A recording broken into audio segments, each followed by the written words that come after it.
대한제국의 마지막 황제 순종의 이야기. 오늘은 대한제국의 마지막 황제 순종의 삶을 따라가 봅니다. 그는 왕이었지만 자유롭지 못했고 황제였지만 나라를 지키지 못한 시대의 중심에 서 있었습니다. 조용했지만 깊은 슬픔을 품었던 군주. 그의 생애는 한 사람의 운명이라기보다 한 나라가 무너져가는 시간의 기록이었습니다. 지금부터 펼쳐지는 순종의 이야기를 시작합니다. 왕이 되었지만 나라를 잃은 황제. 1874년 조선 왕실의 한 아이가 태어납니다. 그가 훗날 대한제국의 마지막 황제가 될 줄은 아무도 몰랐습니다. 그의 이름은 이척. 훗날 순종이 됩니다. 그의 삶은 처음부터 평탄하지 않았습니다. 나라 안은 혼란했고 밖에서는 열강이 조선을 노리고 있었습니다.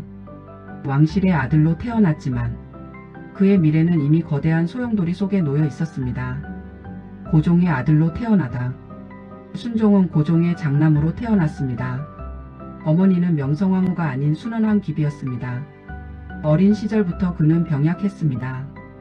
몸이 약해 외부 활동이 많지 않았고 성격 또한 조용하고 내성적이었습니다. 하지만 그는 세자였습니다. 왕이 될 운명을 타고난 존재였지요. 조선은 그 무력급격한 격변의 시기를 지나고 있었습니다. 개항 외세의 침략, 내부의 개혁 논쟁.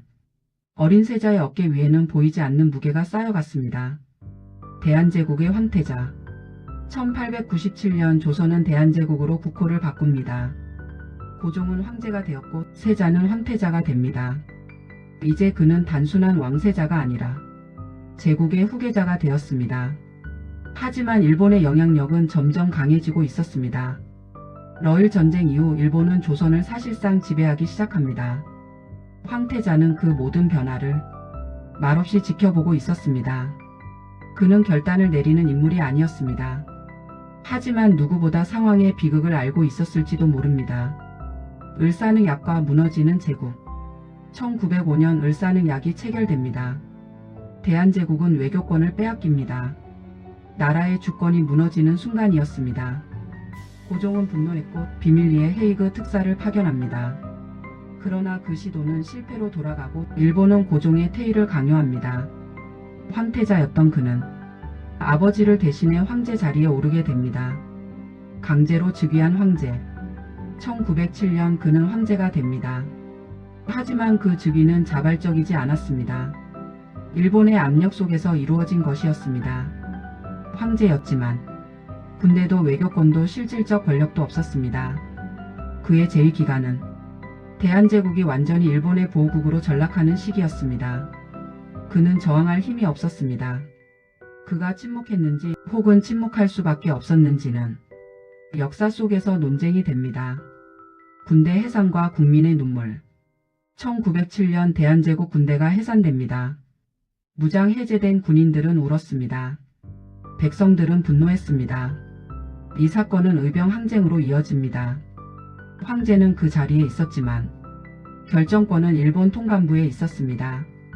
백성의 슬픔을 그는 마음속으로만 삼켰을지도 모릅니다. 1910년 나라가 사라지다. 1910년 8월 29일 한일병합조약이 체결됩니다. 대한제국은 역사 속으로 사라집니다. 황제는 더 이상 황제가 아니었습니다. 그는 이왕으로 격하됩니다. 나라를 잃은 군주의 마음은 어땠을까요? 그는 끝내 독립을 보지 못했습니다. 창덕궁의 고요한 세월. 그는 창덕궁에서 조용히 세월을 보냈습니다. 정치적 발언은 거의 없었습니다. 상징적 존재로 남아 있었습니다. 하지만 백성들은 여전히 그를 대한제국의 황제로 기억했습니다. 30일 운동이 일어났을 때 그의 존재는 민족의 상징이었습니다. 황후와의 삶.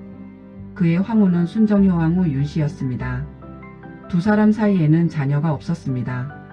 왕실의 혈통은 점점 희미해졌습니다. 황실의 삶은 점점 축소되었습니다. 찬란했던 궁궐은 과거의 그림자가 되어갔습니다. 마지막 황제의 죽음. 1926년 그는 세상을 떠납니다.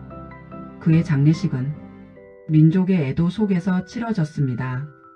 그의 죽음은 일제강점기 조선인들에게 또 하나의 상실이었습니다.